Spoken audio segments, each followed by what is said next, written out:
Practical question number 18. The following are cause data for three alternative ways of processing the clerical work for cases brought before the LC court system. तो कोई अदालत है, समझ लो कोई court है, हमारे पास cases आते हैं, तो केसेस को प्रोसेस करने के तीन ऑल्टरनेटिव वेज बता रखे हैं। तो पहला तो यहाँ पे एक थोड़ा सा यूनिक क्या हो गया, अभी तक इस चैप्टर में हम सब कुछ गुड्स के पॉइंट ऑफ व्यू से कर रहे थे, बट अब यहाँ पे क्या हो गया, एक लीगल केस हो गया। कोई गुड्स की बात नहीं हो रही, कोई प्रोडक्ट की बात नहीं हो रही, एक केसेस की बात हो रही है। तो बेसिकली अदालत है, अदालत के पास केसेस आते रहेंगे, तो अदालत अपने केसेस को कैसे प्रोसेस करेगी उसके तीन ऑल्टरनेटिव्स बोल रखे हैं। ए में बोला है पूरा मैनुअल ढंग से प्रोसेस करेगी 100% मैनुअल इंटरवेंशन के साथ। एक बोला है सेमी ऑटोमेटिक, मतलब थोड़ा बहुत मैनुअल थोड़ा बहुत ऑटोमेटिक। फिर है फुल्ली ऑटोमेटिक, मतलब पूरी तरह से ऑटोमेटिक। जैसे आर्टिफिशियल इंटेलिजेंस आजकल चल रही है बात है, आर्टिफिशियल इंटेलिजेंस एकदम न्यूज में फैला पड़ा है, तो ऐसे कुछ समझ लो फुल्ली ऑटोमेटिक होगा।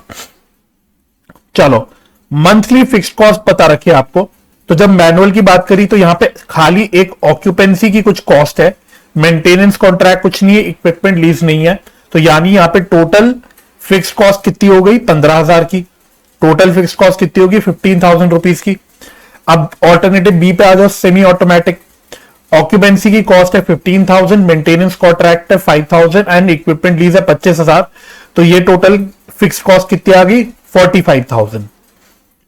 और सी में क्या रहा है, occupancy 15,000, maintenance contract 10,000, equipment lease 1 lakh, तो ये कितनी होगी 1,25,000।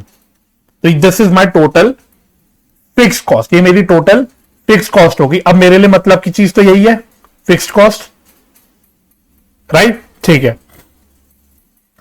अब unit variable cost per report दे रखा है, तो basically variable cost per unit जिसको हम बोलते हैं वो दे रखा है। तो यहां पे भी देखो सप्लाईज का है 40, लेबर का है 200, तो टोटल कितना हो गया 240। बी में 80 सप्लाईज का है, लेबर का 60 है, टोटल कितना हो गया 140। ऑल्टरनेटिव सी में सप्लाईज का 20 है, लेबर का भी 20 है, तो टोटल कितना हो गया 40। तो ये मेरे वेरिएबल कॉस्ट पर यूनिट का टोटल हो गया। अब रिक्वायर्ड क्या है, calculate cost in difference points, interpret your results. पहला तो ये है।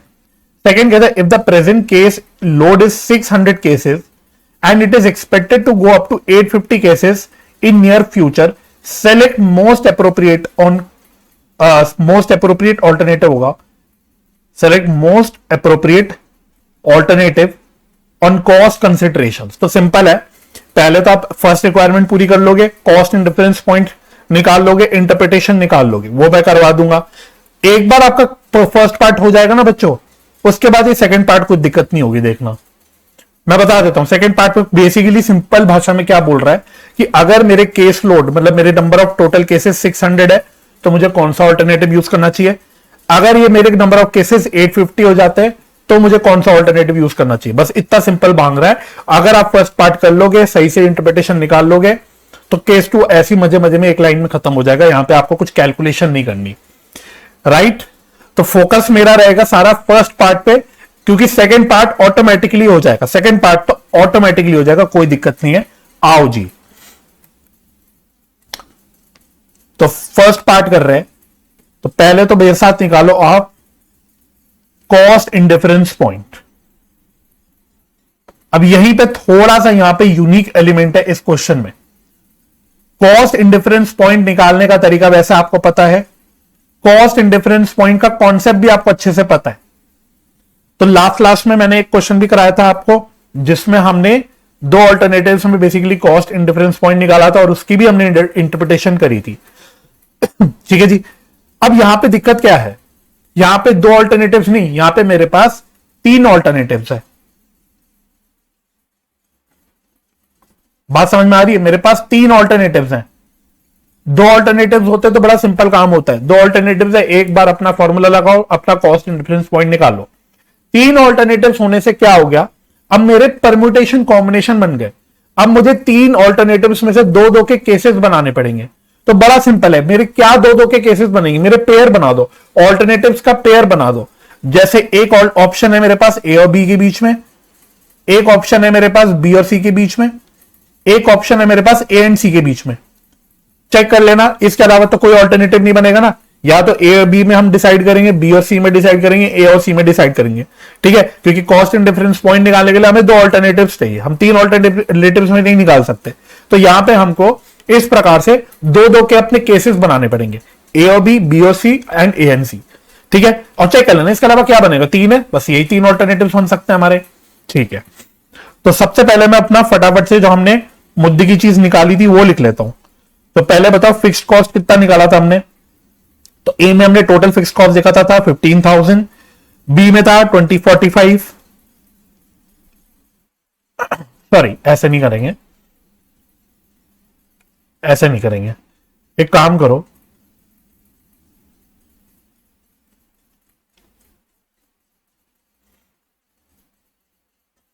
ये तो मैं ऑलरेडी निकाल चुका हूं ना, दोबारा क्यों लिखूं, ठीक है। तो देखो यहां से हम देखेंगे, यहां से, ठीक है, यहां से देखेंगे, तो सीधा ऐसे निकालो डिफरेंस इन फिक्स्ड कॉस्ट। तो फॉर्मूला क्या होता है कॉस्ट इन डिफरेंस पॉइंट का, फॉर्मूला क्या होता है, अगर मैं नीचे यहां पे आके फॉर्मूला लिख लूं, एक बार फटाफट से हम फॉर्मूला लिख लेते हैं। कॉस्ट इन डिफरेंस पॉइंट कैसे निकलता था, याद करो, डिफरेंस इन फिक्स्ड कॉस्ट, और यहां पे आप क्या ले लोगे, यहां पे आपको क्या लेना पड़ेगा डिनोमिनेटर में, है ना, पीवी रेशियो है नहीं, सेलिंग प्राइस है नहीं, कंट्रीब्यूशन पर यूनिट निकाल नहीं सकते, वेरिएबल कॉस्ट है, तो यानी डिनोमिनेटर में आप क्या लोगे, difference in variable cost per unit, right. चलो तो बस इसको यूज करके हम लोग फटाफट से निकाल लेते हैं अपना कॉस्ट इन डिफरेंस पॉइंट। आओ तो फटाफट से डिफरेंस इन फिक्स्ड कॉस्ट, तो ए और बी में बात करो, ए और बी में बात करो तो डिफरेंस इन फिक्स्ड कॉस्ट कितना है, ए और बी में चेक करना, ए में 15,000 फिक्स्ड कॉस्ट है, बी में 45,000, तो डिफरेंस कितना हो गया 30,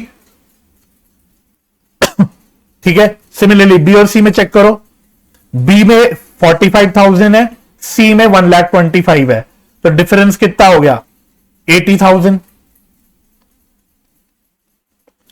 ए और सी में चेक करो, ए में फिक्स कॉस्ट है 15,000 और सी में है 1,25,000, तो डिफरेंस कितना हो गया 1,10,000।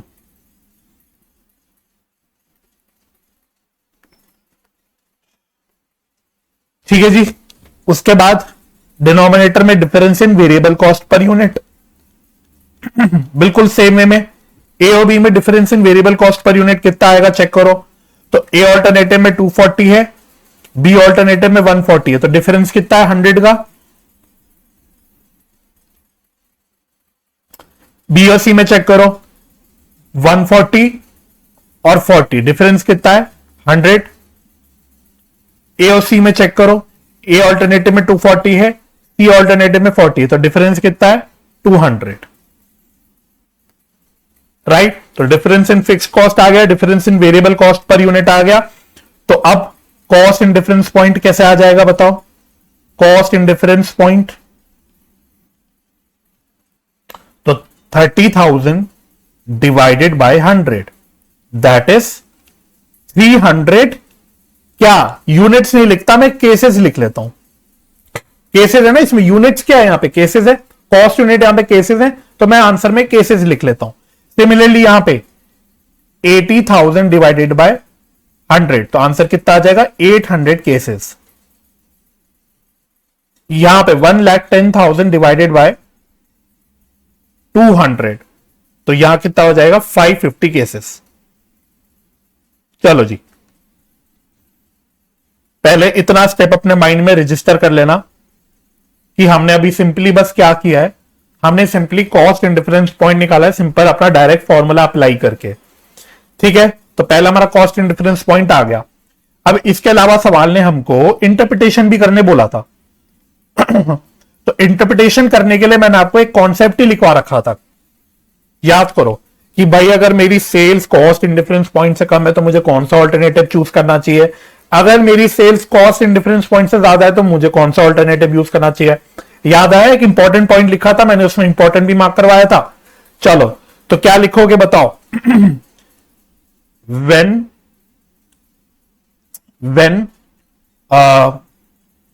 नंबर ऑफ केसेस, अब यहां पे केसेस है तो मैं इसके हिसाब से लिख लेता हूं, when number of cases is below cost indifference point, cost indifference point, then alternative with lower fixed cost and higher variable cost per unit will be profitable। याद आया?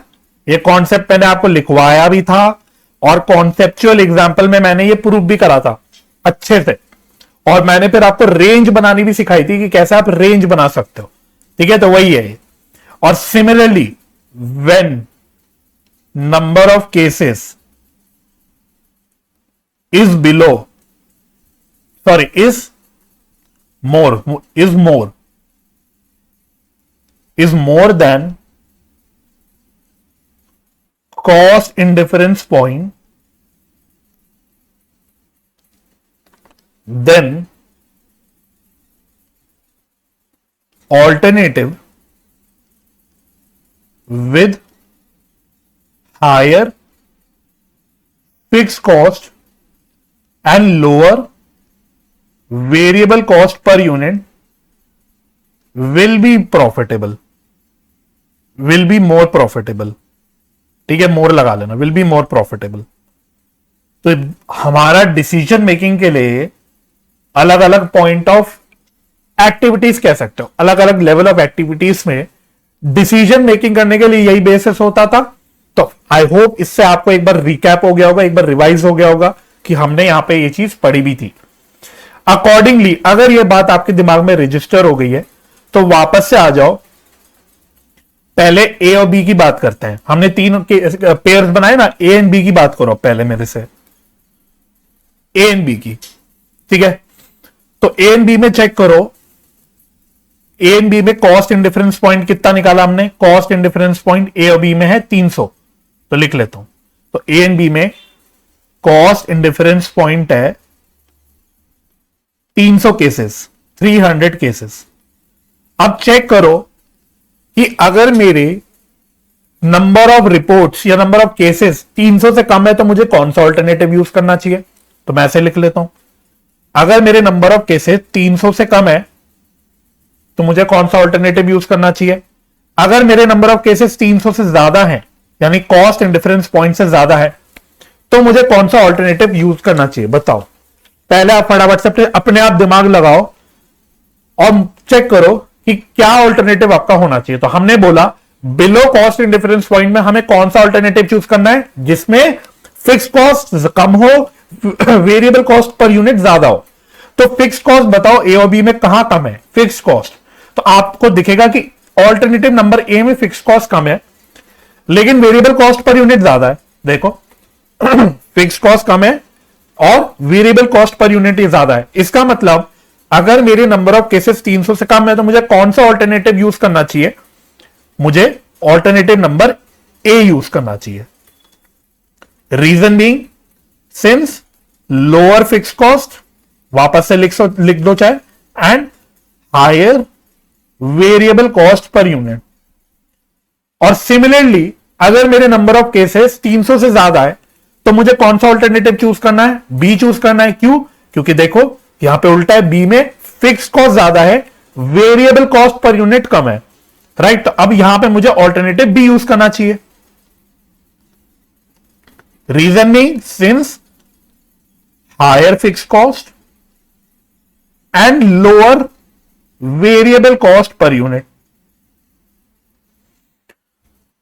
ठीक है जी, बिल्कुल सेम काम बी एंड सी में कर सकते हैं, बिल्कुल सेम काम ए एंड सी में कर सकते हैं। कर लें फटाफट से? यस सर, कोई दिक्कत नहीं, कर लो। तो बी और सी में कॉस्ट इंडिफरेंस पॉइंट कितना निकाला हमने? कॉस्ट इंडिफरेंस पॉइंट, तो यहां आई थिंक 800 केसेस आया था। यस, यहां पे 800 केसेस आया था। ठीक है जी, तो बिल्कुल वैसे ही बना लो। अगर मेरे नंबर ऑफ केसेस 800 से कम है तो मुझे कौन सा ऑल्टरनेटिव यूज करना चाहिए? अगर मेरे नंबर ऑफ केसेस 800 से ज्यादा हैं तो मुझे कौन सा ऑल्टरनेटिव यूज करना चाहिए? तो बी और सी में चेक करो, बी और सी में आओ वापस से, अब बी और सी देखना, सिर्फ ए को भूल जाओ, बी और सी चेक करो। तो अगर मेरे number of cases cost and difference point यानी 800 से कम है, तो I have to identify that alternative that has lower fix cost but higher variable cost per unit. तो चेक कर लो, ऑल्टरनेटिव बी में लोअर फिक्स कॉस्ट है as compare to alternative C, and variable cost per unit 140 है, जबकि सी में 40 है यानी ज्यादा है। तो मेरे लिए कौन सा बेटर रहेगा, कौन सा प्रॉफिटेबल रहेगा? Alternative B. रीजन वापस से लिख लोगे दोबारा से, वही, since lower fix cost and higher variable cost per unit लिख लोगे ना? I hope so. अब बात समझ में आ गई। और चेक कर लेना, अगर 800 केसेस से ज्यादा है तो ऑल्टरनेटिव सी चेक करना है हमको, ऑल्टरनेटिव सी, ऑल्टरनेटिव सी चेक भी कर लो। ऑल्टरनेटिव सी में यहां पे उल्टा, ऑल्टरनेटिव सी में फिक्स कॉस्ट ज्यादा है लेकिन वेरिएबल कॉस्ट पर यूनिट कम है। ठीक है, तो क्या लिख लेंगे हम लोग? Since higher fix cost and lower variable cost per unit. ठीक है, ए एंड सी में कॉस्ट इन डिफरेंस पॉइंट कितना है? कॉस्ट इन डिफरेंस पॉइंट यहां पे 550 है, 550 केसेस, तो वही रेंज बन जाएगी मेरी। अगर मेरे नंबर ऑफ केसेस 550 से कम है तो क्या? अगर मेरे नंबर ऑफ केसेस 550 से ज्यादा है तो क्या? चलो, तो 550 से अगर केसेस मेरे कम हैं तो मुझे कौन सा ऑल्टरनेटिव यूज करना चाहिए? ए और सी में चेक करो, लोअर फिक्स कॉस्ट वाला, तो लोअर फिक्स कॉस्ट वाला ऑल्टरनेटिव कौन सा है? ऑल्टरनेटिव ए है ना। और यहां पे चेक कर लो, वेरिएबल कॉस्ट पर यूनिट ज्यादा है तो लोअर फिक्स कॉस्ट है, और higher variable cost per unit है तो हम क्या चूज करेंगे? Alternative A. वही, since lower fix cost and higher variable cost per unit. और बिल्कुल सेम वे में अगर 550 केसेस से ज्यादा है then we will choose alternative C, since higher fix cost and lower variable cost per unit.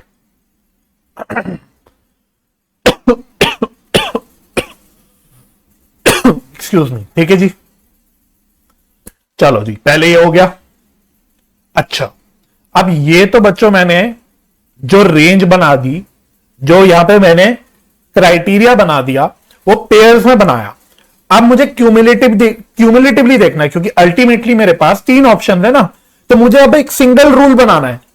अभी तो ए बी का अलग, बी सी का अलग, सी ए का अलग करा मैंने, लेकिन अब मुझे एक सिंगल रूल बनाना है। कुल मिला के तीनों को अगर मैं एक साथ अब एनालाइज करूं तो एक सिंगल रूल बनाना है कि भाई इतने से इतने अगर है तो मेरा ये ऑल्टरनेटिव होना चाहिए, इतने से इतने हैं तो ये ऑल्टरनेटिव होना चाहिए, एंड सो ऑन। तो अब मुझे ए बी सी तीनों ऑल्टरनेटिव चूज करने में एक सिंगल रूल बनाना है, एक सिंगल रेंज ऑफ एक्टिविटीज बनानी है। अब वो कैसे करेंगे बताओ?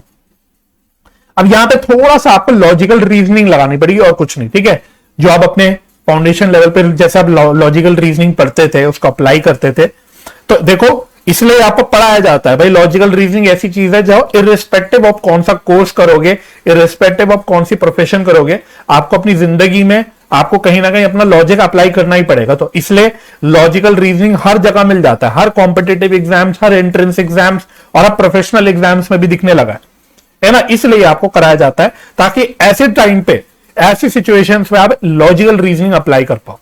तो अब मैं एक रेंज ऑफ एक्टिविटीज बना रहा हूं फाइनली, रेंज। तो इस पर्टिकुलर रेंज में मुझे कौन सा ऑल्टरनेटिव चूज करना चाहिए? चलो, तो मैंने बोला भाई अब सबको एक साथ चेक करना। मुझे ये पता लग गया जब मेरे नंबर ऑफ केसेस 300 से कम है तो मुझे कितना, कौन सा ऑल्टरनेटिव यूज करना चाहिए बताओ? जब मेरे ऑल्टरनेटिव 300 मतलब मेरे जब केसेस 300 से कम है तो विच ऑल्टरनेटिव इज प्रेफरेबल? यहां पे हम देख चुके हैं ऑल्टरनेटिव नंबर ए, तो मैं यहां ए लिख लेता हूं। अब एक ऑल्टरनेटिव आपका बन गया 300 से 800 के बीच में, एक आपका बन गया 800 से ज्यादा। तो 800 से ज्यादा तो देखो स्पेसिफिकली हमको पता है यहां पे तो ऑल्टरनेटिव सी है। ठीक है, तो 800 से ज्यादा हाईएस्ट है जो मेरा, तीनों मेरे 3 लेवल्स आ रहे हैं यहाँ पे, 300, 550 और 800, राइट। तो लोएस्ट 300 है, तो 300 से कम है तो क्लियरली ऑल्टरनेटिव ए हमने यहाँ पे आइडेंटिफाई कर रखा है। और 800 हाईएस्ट जो है, 800 से ज्यादा है तो मैंने clearly alternative number C identify कर रखा है। तो यहां पे तो मैं ऐसे कर लेता हूं। अब सवाल उठा 300 से 800 के बीच में क्या, 300 से 800 के बीच में क्या, तो यहां मैं थोड़ा आपके साथ डिस्कस कर लेता हूं। तो एक है 300, एक है 800, तो 2 पॉइंट्स है मेरे।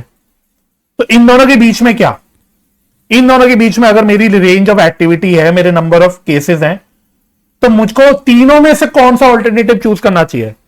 अब मैं तीनों में से बोल रहा हूं भाई, 300 से 800 के बीच में अगर मेरे नंबर ऑफ केसेस है, फॉर एग्जांपल 600 है, तो विच ऑल्टरनेटिव शुड आई चूज। अब यहां पे आपको थोड़ा सा एक दिमाग लगाना पड़ेगा। आप बोलोगे देखो 300 से 800 के बीच में एक 550 केसेस भी आ रहा है, 550 केसेस जो मेरे तीसरे वाले उसमें यहां पे जो मैंने आइडेंटिफाई किया था 550, तो ये फिगर भी यहां पे बीच में आ रही है। तो पहले मैं चेक करता हूं 300 से 550 के बीच में अगर कुछ होगा, मेरे एक्टिविटीज होगी, तो कौन सा ऑल्टरनेटिव होगा। सिमिलरली फिर मैं चेक करूंगा 550 से 800 के बीच में अगर मेरे केसेस होंगे तो मैं कौन सा ऑल्टरनेटिव चूज करूंगा। चलो बताओ 300 से 550, 300 से 550 कैसे आइडेंटिफाई करोगे। तो तीनों, अब ये जो आपने बना रखे हैं ना, अपने जो यहां पे रेंज बना रखी है, तीनों में चेक करो 300 से 550, 300 से 550, तो 300 से 550 कहां पे फॉल कर रहा है, एक तो यहां पे फॉल कर रहा है, मोर देन 300 है, क्योंकि 300 से 550 मोर देन 300 है। और कहां फॉल कर रहा है, यहां पे फॉल कर रहा है, ये चेक कर लो जरा, क्योंकि 300 से 550 इज लेस देन 800, 300 से 550 इज लेस देन 800। और कहीं फॉल कर रहा है क्या, और यहां पे भी फॉल कर रहा है, यहां पे भी फॉल कर रहा है, ठीक है। तो यहां पे भी जब मैंने देखा मोर देन 300 लिखा है, ऑल्टरनेटिव बी, ठीक है। अच्छा, लेस देन 800 भी ऑल्टरनेटिव बी, तो यहां पे कोई कॉन्ट्रडिक्शन नहीं आ रहा है ना। जब मैंने ए और बी और बी और सी को साथ में देखा तो दोनों जगह कॉन्ट्रडिक्शन नहीं आ रहा। ए और बी में 300 से ज्यादा है तो ए और बी में 300 से ज्यादा है तो ऑल्टरनेटिव बी है, बी एंड सी में 800 से कम है तो ऑल्टरनेटिव बी है। तो यहां पे कोई कॉन्ट्रडिक्शन नहीं है। अब यहां पे 300 से 550 लेस देन 550, यहां पे ऑल्टरनेटिव ए कह रहा है, यहां पे ऑल्टरनेटिव ए कह रहा है। तो कैसे चेक करें इसको, तो जब मैं ए एंड बी को एनालाइज कर रहा हूं तो यहां पे ऑल्टरनेटिव नंबर कौन सा आ रहा है, बी आ रहा है, ऑल्टरनेटिव नंबर बी। सिमिलरली जब मैं बी एंड सी को जब मैं कर रहा हूं तब भी ऑल्टरनेटिव बी आ रहा है। और जब मैं ए एंड सी को साथ में देख रहा हूं, इसके हिसाब से कौन सा ऑल्टरनेटिव बता रहा है, ए एंड सी कौन सा ऑल्टरनेटिव बता रहा है, लोअर देन 550 केसेस, ऑल्टरनेटिव ए। तो यहां पे कॉन्ट्रडिक्शन आ गया, यहां पे कॉन्ट्रडिक्शन आ गया, किन दोनों के बीच में कॉन्ट्रडिक्शन आ गया, ए और बी के बीच में कॉन्ट्रडिक्शन आ गया, ए और बी के बीच में एक कॉन्ट्रडिक्शन आ गया। तो अब फाइनली मैं ए एंड बी का चेक कर लेता हूं, ए एंड बी का मैं एनालिसिस चेक कर लेता हूं कि भाई ए एंड बी के एनालिसिस के हिसाब से, ए एंड बी जब मेरा पेयर में है, ए एंड बी के बीच में जब मेरे चॉइस है, तो फाइनल कॉल किसके बीच में सही होगा। तो ए एंड बी के बीच में अगर आप चेक करोगे तो ए एंड बी के बीच में ये रहा, ए एंड बी ये रहा, तो मोर देन 300 मतलब ऑल्टरनेटिव बी। तो फाइनली मेरा फाइनल आंसर क्या रहेगा, फाइनल आंसर में रहेगा alternative B. This will be my final answer. बात समझ में आ गई कैसे हमने चीजों को लॉजिकली एक एक करके एनालाइज करा, टेक्निकली, ठीक है। तो मैंने पहले केसेस तीनों पेयर्स में 300 से 550 के बीच में जब मेरी एक्टिविटीज हो रही है तो तीनों एनालिसिस के हिसाब से, तीनों इंटरप्रिटेशन के हिसाब से देखा कि कौन सा ऑल्टरनेटिव बेस्ट है। तो ए एंड बी एंड सी के हिसाब से तो दोनों में ऑल्टरनेटिव बी आ रहा था, कॉन्ट्रडिक्शन आ रही थी ए एंड सी में, क्योंकि ए एंड सी का एनालिसिस मुझे बोल रहा था ऑल्टरनेटिव ए होना चाहिए। तो अल्टीमेटली मैंने चेक किया, जो मैंने ब्लू पेन से गोला मार रखा है, मेरे ए एंड बी के बीच में कॉन्ट्रडिक्शन है, तो इसलिए मैंने फाइनल कॉल किसके बीच में ली, ए एंड बी की एनालिसिस के हिसाब से लिया, बी ऑल्टरनेटिव। ठीक है, तरीका समझ गए आप, तरीका समझ गए। अगर आप तरीका समझ गए तो अब यहां पे भी काम कर सकते हो, यहां पे भी काम कर सकते हो। चलो यहां पे काम करो, 500 से 800, ऐसी इसमें से भी करने की कोशिश करते हैं। तो ए एंड बी चलो, अगर 500 से 800 है तो ए एंड बी के हिसाब से कौन सा ऑप्शन सही है? ए एंड बी के हिसाब से 500 से 800 कौन से एरिया में फॉल कर रहा है? यहां पे मोर देन 300। 500 से 800 यहां पे फॉल कर रहा है, ऑल्टरनेटिव बी। फिर बी एंड सी में चेक करो, 550 से 800 के बीच में कहां फॉल कर रहा है? बी एंड सी में यहां पे कर रहा है, ऑल्टरनेटिव सी, मोर देन 800। नहीं सॉरी 550 से 800, ओह सॉरी, यहां पे लेस देन 800 यहां फॉल कर रहा है, यहां फॉल कर रहा है, ऑल्टरनेटिव बी। ठीक है, एएनसी को चेक करो, 500 से 550 से 800 कहां फॉल कर रहा है? यहां पे फॉल कर रहा है, ये 550 से 800 यहां पे फॉल कर रहा है, 550 से 800 मोर देन 550 क्योंकि यहां पे है, तो यहां पे वो बोलता है ऑल्टरनेटिव सी। तो यहां पे भी वही बात हो गई, फिर से कॉन्ट्रडिक्शन अल्टीमेटली कहां आ रहा है? बी और सी में आ रहा है। कॉन्ट्रडिक्शन बी और सी में आ रहा है, तो या तो बी होना चाहिए या तो सी होना चाहिए। तो अब मैं फाइनली किसको चेक करूंगा? बी एंड सी को एनालाइज करूंगा साथ में, कि फाइनली बी एंड सी के एनालिसिस के हिसाब से मुझे कौन सा ऑल्टरनेटिव यूज करना चाहिए यहां पे। तो बी एंड सी वाले को मैं फाइनल कॉल लूंगा, फाइनल आंसर निकालने के लिए मैं बी और सी को चेक करूंगा। ठीक है, तो बी और सी किधर गया? ये रहा। तो यहां पे हो गया 800 से कम, 550 से 800 मतलब 800 से कम, ये रहा ऑल्टरनेटिव बी। तो यहां पे भी फाइनल आंसर क्या आ गया? Alternative B. इसका मतलब फाइनल आंसर मेरा यहां पे भी बी आ गया, यहां पे भी बी आ गया। मतलब इसका मतलब आई कैन से कि मेरी रेंज ऑफ केसेस, मेरी जब रेंज ऑफ एक्टिविटीज 300 से 800 के बीच में है, रेंज ऑफ एक्टिविटीज जब मेरी 300 से 800 के बीच में है, then I should choose alternative B. ठीक है, तो 300 से 550 में भी मैंने बी चेक किया, 550 से 800 में भी मैंने बी चेक किया। इसका मतलब मुझे ओवरऑल अगर मैं बोलूं 300 से 800 के बीच में अगर मेरी रेंज ऑफ एक्टिविटी है, रेंज ऑफ रिपोर्ट्स है, तो मेरे को कौन सा ऑल्टरनेटिव चूज करना चाहिए? बी चूज करना चाहिए। तो लो, ये एनालिसिस करनी थी हमको। तो आप तरीका समझ गए एनालिसिस करने का, आई होप सो। ठीक है, सो ये बन गया मेरा final answer.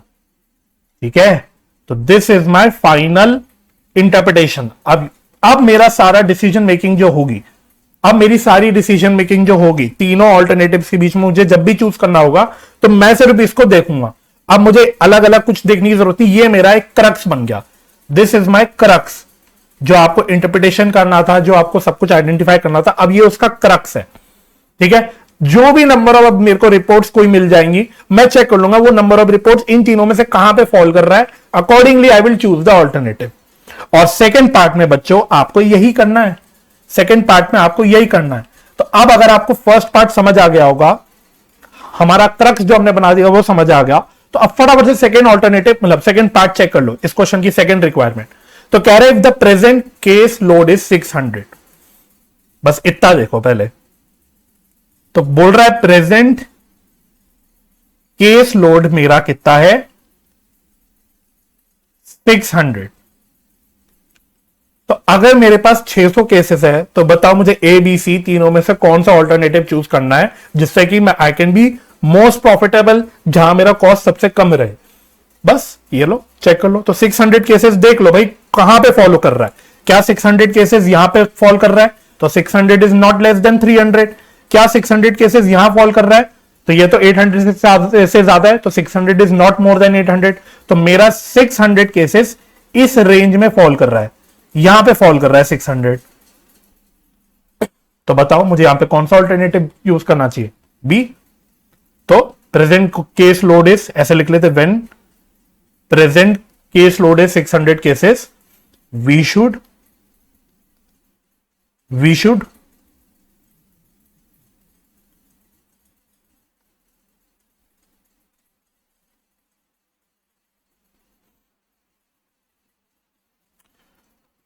select alternative B.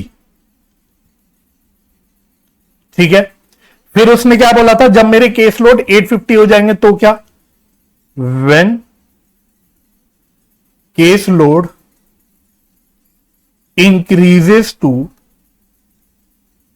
850 cases. बताओ, तो अगर मेरे केस लोड 850 हो जाते हैं तो मुझको कौन सा ऑल्टरनेटिव चूज करना चाहिए, we should select which alternative.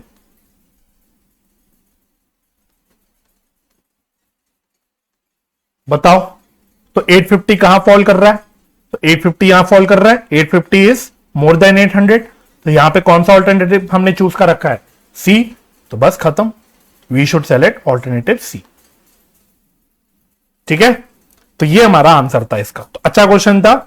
इस क्वेश्चन का यूनिक पॉइंट क्या लगा, क्योंकि हम यहां पे 3 ऑल्टरनेटिव्स दे रखे थे। Generally cost in difference point के जब सवाल आते हैं तो वहां पे तो हमारे पास 2 ऑल्टरनेटिव्स होते हैं, तो बस उसके बीच में हमें कॉस्ट इन डिफरेंस पॉइंट निकालना होता है, वहां कोई दिक्कत नहीं होती।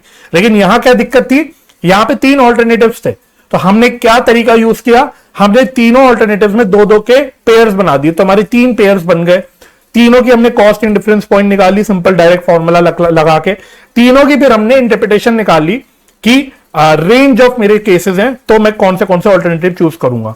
और फाइनली फिर मैंने क्यूमुलेटिवली तीनों इंटरप्रिटेशंस को सिंगल एक टेबल में कंसाइज कर लिया, जिससे कि मेरे पास एक सिंगल रूल आ गया, सिंगल रेंज निकल के आ गई, कि जिससे मैं सेलेक्ट कर पाऊं कि तीनों ऑल्टरनेटिव में से मुझे कौन सा ऑल्टरनेटिव चूज करना चाहिए।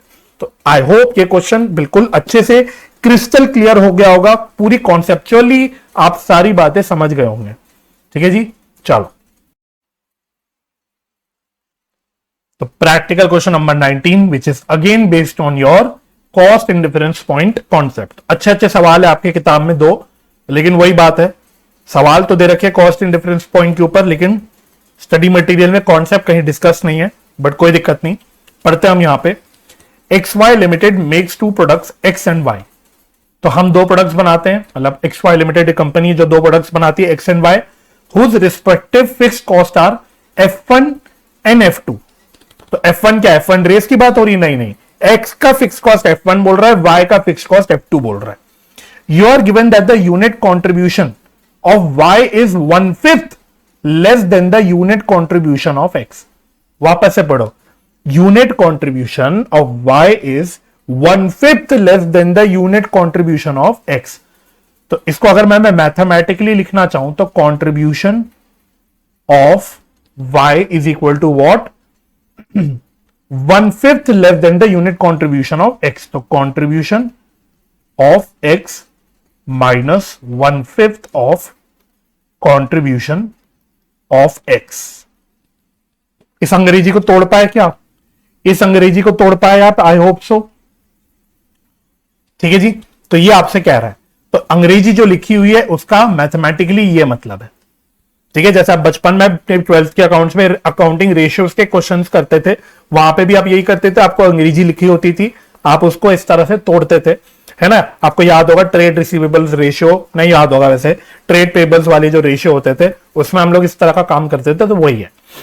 फिर कहता है the total of F1 and F2 is 1,50,000, मतलब दोनों प्रोडक्ट X एंड Y का, दोनों का जो फिक्स कॉस्ट का टोटल है वो 1,50,000 है, and that the BEP of X is 1800 units and for BEP of X F2 is not considered. मतलब सिंपल है, हमने BEP जो प्रोडक्ट X का निकाला है वो 1800 यूनिट्स निकाला है, और बस वो क्लैरिफाई कर रहा है आपको कि X के BEP निकालने के लिए, X का ब्रेक इवन पॉइंट निकालने के लिए हमने खाली X का फिक्स कॉस्ट कंसिडर किया है, यानी सिर्फ F1 कंसिडर किया, इसलिए उसने यहां पे क्लैरिफाई कर दिया F2 इज नॉट कंसिडर्ड।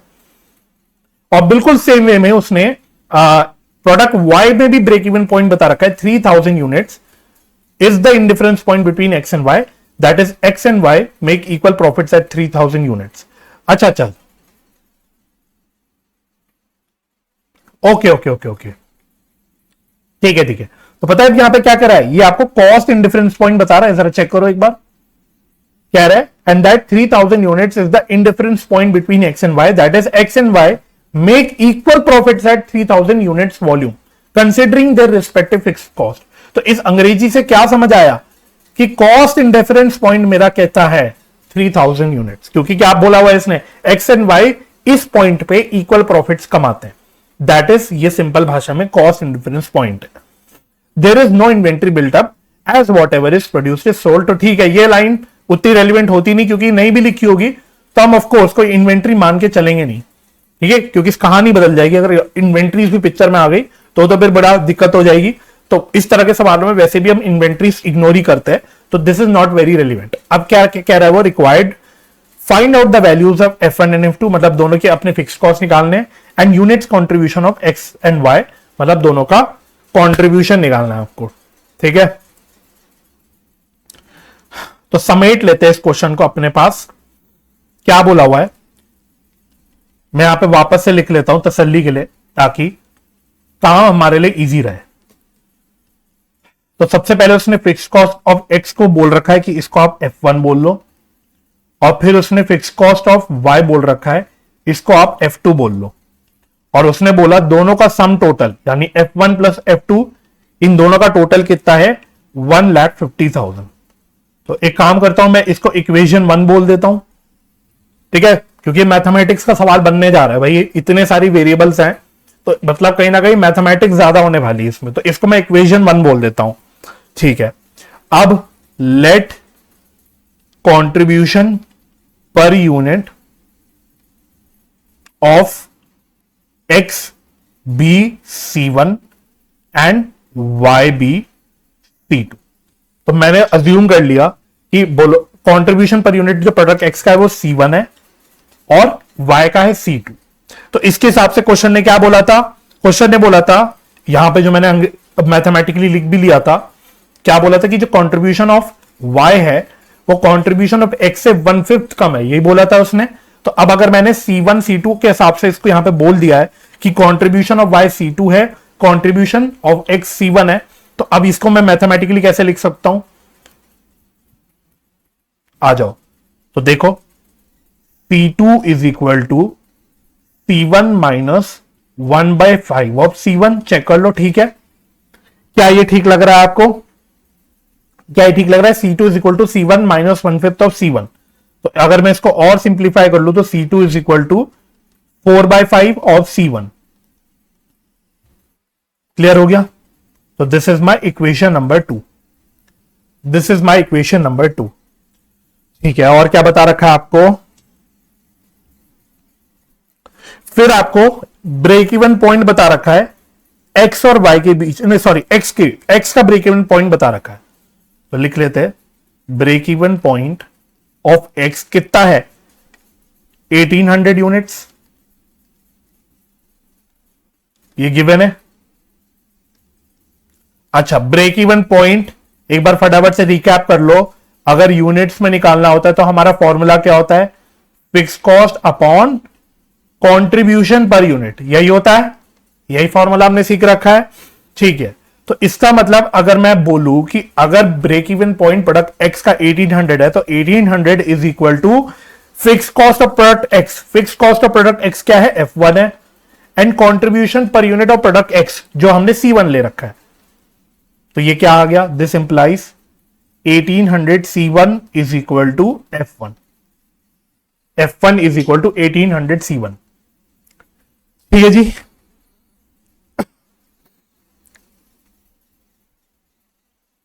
और क्या है,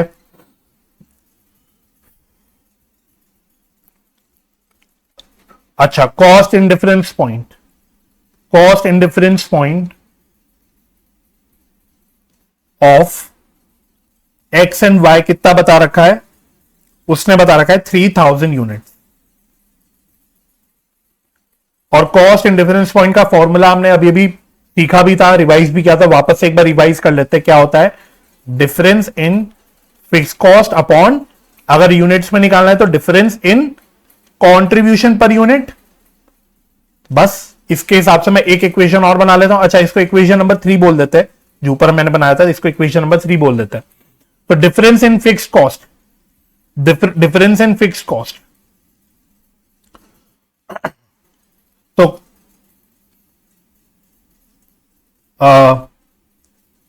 F2 minus F1 upon contribution per unit, या F1 माइनस F2 लेना पड़ेगा, शायद F1 माइनस F2 लेना पड़ेगा। F1 minus F2 upon contribution पर यूनिट ऑफ X यानी C1 माइनस C2। ये कितना आ रहा है? ये बता रखा है 3000, है ना? ये बता रखा है 3000।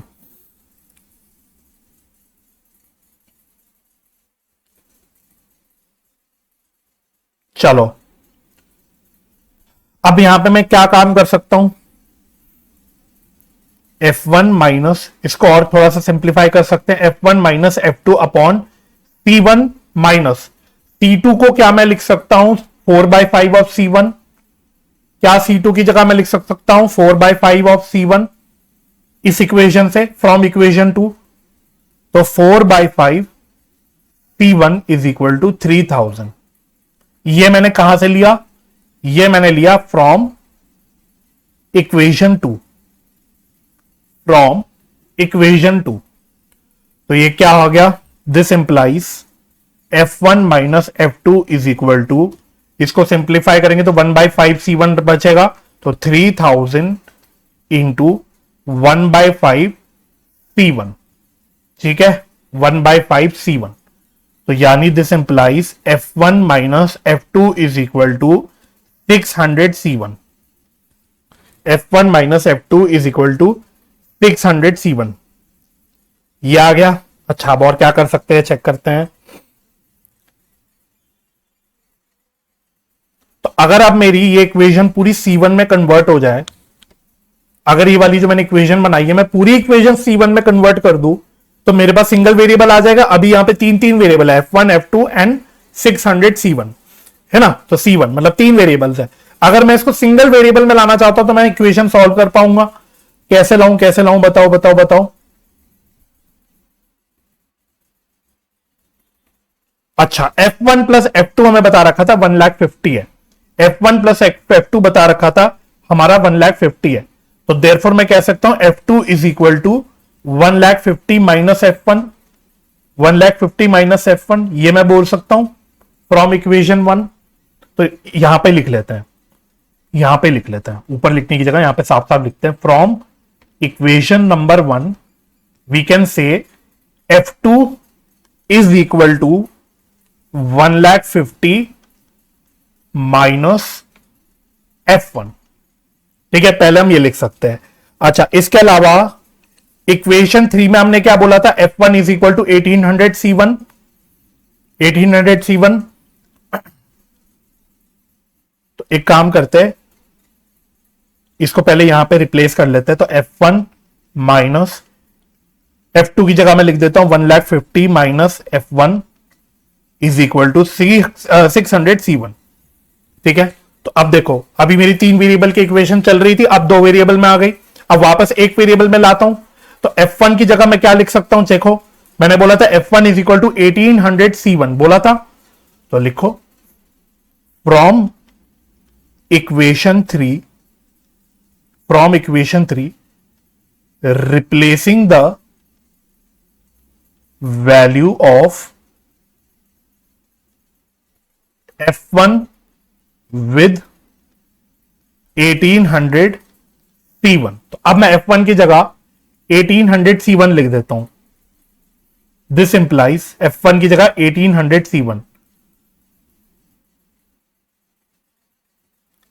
1800 C1 minus 1,50,000 plus 1800 C1 is equal to 600 C1। तो अब अच्छी बात हो गई, अब मेरी पूरी इक्वेशन सिंगल वेरिएबल में आ गई। तो अब मैं C1 को इकट्ठा कर लेता हूं, तो 3600 माइनस 600। तो ये इक्वेशन क्या बन गई? This implies 3000 C1 is equal to 1,50,000। तो इसका मतलब C1 कितना आ गया? C1 is equal to 1,50,000 divided by 3000। तो ये कितना आ गया? 50। बस अब इसकी एक वैल्यू यूज करके अब हम सब कुछ निकाल सकते हैं। अब आप C2 निकाल सकते हो। C2 कैसे निकालोगे? तो C2 कितना था? C2 था ये रहा 4/5 ऑफ C1। चलो, C2 is equal to 4/5 of C1, that is 4/5 of 50। तो ये कितना हो गया, 40 हो गया, 40 हो गया।